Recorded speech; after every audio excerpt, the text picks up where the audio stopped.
Mark, thank you. It's so exciting. We appreciate that. It's also Wildlife World Zoo Wednesday. Do you like the sound of that? Christy Morcom here with a Tangerine Leopard Gecko. Good morning. Good morning. Very cool looking. These lizards are beautiful, and Suni here is a Tangerine Leopard Gecko, so typically you wouldn't see this coloration out in the wild. You're going to find these lizards in places like Afghanistan, Pakistan, Really? Iran, and India. Wow. By the way, how do you get these things? Well, they're actually pretty common as pets. They've been popular since the 1980s. Okay.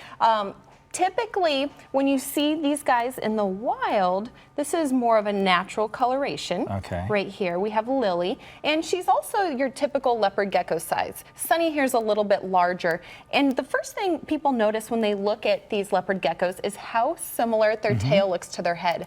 I thought maybe it was a two-headed lizard. Yeah. And a lot of animals in the wild think the same thing. Okay. So they have this amazing adaptation. So whenever predators are going after them, they're going to run away from the predator, leaving the tail closest to the predator. So the predator goes after the tail, and once the predator grabs a hold of that tail, these leopard geckos can drop it. Okay. And it'll sit there and twitch for several minutes to distract the predator so these guys can escape to safety. Really? That's interesting. Then they just grow another one? They can, absolutely. When they grow another one, typically it's not as big and it's a little discolored, but they can use their tail as an extra energy reserve. So they store fat and water in that tail, and as long as they have their tail, they can go several months without eating or drinking. That is fascinating. Now, why is the head of this one different? So this is a different coloration, and in human care, there's several different morphs of leopard geckos. Like I said, the tangerine you wouldn't find in the wild, and this particular morph gets a little bit larger than the leopard geckos you'd find in the wild, and their tail doesn't get as big. I see. Really interesting. What do they eat? So these guys are carnivores. They're going to eat a variety of different bugs, and it's fun when they eat. They actually stalk the bugs like a cat would.